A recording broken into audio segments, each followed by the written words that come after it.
Alright, we're back, and I'm loving, by the way, for once we actually have chat kind of being a little bit civil and a little bit awesome discussing the game. Some points being made, like Soulkey needed more creep. People talking about, like, why is this like a Wings of Liberty looking build? Well, there's a lot of things I want to say on both those points and many others in a moment, but we'll do the introductions first. Welcome back to the Olimoleague. It's the semifinals, and in the bottom left side of the map, we've got the red Terran player, GuMiho, up 1-0 in this semifinals match. In the wait, no, not bottom. Top left, as the TvZ, it is Soulkey. One job, man. One job. I can't. Okay, so first off, creep spin. I agree. Could have, should have, would have been a bigger priority for Soulkey, but let's be honest, Soulkey didn't exactly have a lot of time to just build 9 queens casually and spread all the creep in the world. Yeah. GuMiho was putting on a lot of pressure, like whether it was denying a lot of stuff with that one Liberator, whether it was the Hellions running in and doing quite a bit of drone damage early on.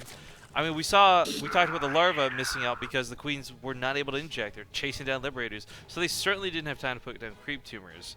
But I do agree, if Soulkey had more creep spread, there would have been more potential opportunity to fight.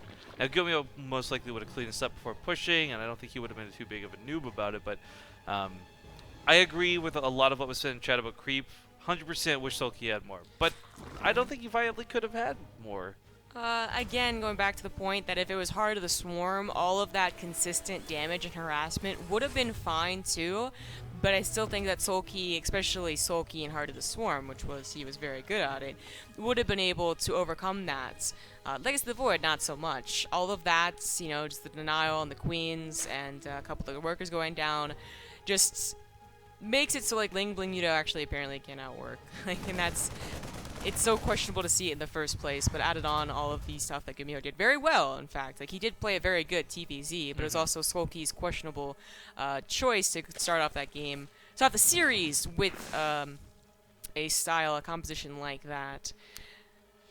Quick shout out to Max Diffie for the 12-month resub. By the way, hit that during the ad break. And someone else just subbed or resub. We're waiting on Twitch to let us know because, of course, I have a lot of my stuff down as things were breaking at the start of the stream.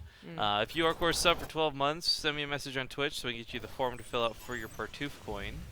Yep. The additional thing about the creep spread is that, sure, you could have had it farther out, but with GuMiho not necessarily prioritizing killing the creep, but knowing that it was probably worth killing the creep as opposed to trying to drop, which other Terrans have been doing, just trying to get the easy win by getting a drop into the main base. With the faster receding, it still probably would have been cleaned up, so I don't know. Yeah, that's what I was saying. Like, it sucks that he didn't have it. Like, I think we all agree that if there's more creep on the map, he could have taken better engagements. Oddly enough, with the way that middle lane bling is going, I do wonder if the receding creep was too much. Maybe. But more on the point of this map than that, I was curious which direction this was going, and I'm kind of smelling a bit of a Nidus run maybe to Soulkey. He's kept his Overlord hidden in the back. Still no lair though, so I don't think so.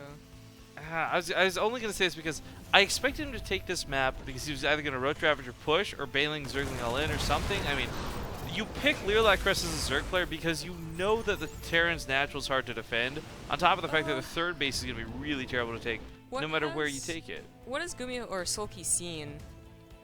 I don't know if he knows about this tank drop. Never got to the main. Never went in with the Overlord, so he doesn't know about this particular. So this Roach Ward is apparently something that was, you can poke with. Like 8 roaches can certainly poke, especially if any of them turn into Ravagers. But with the tank drop available, that is no longer an option. They're not quite useless, but they're still not going to do what I think he wanted. Because, and right now they could have been drones, and he could have just been trying to deal with the tank drop with only Lings and Queens.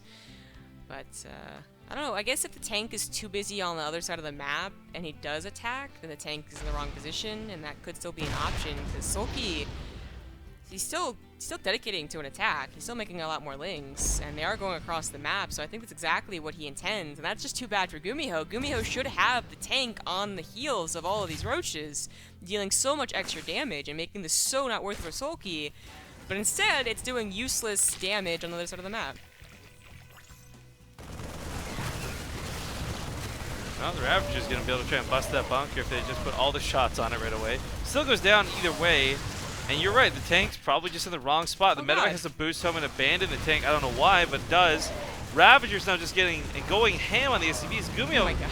goofed in so many ways. And I mean, that wasn't quite how I expected that to go down, but that game, well, that went pretty much as expected. This so is funny. Soulkey takes the game in a very fast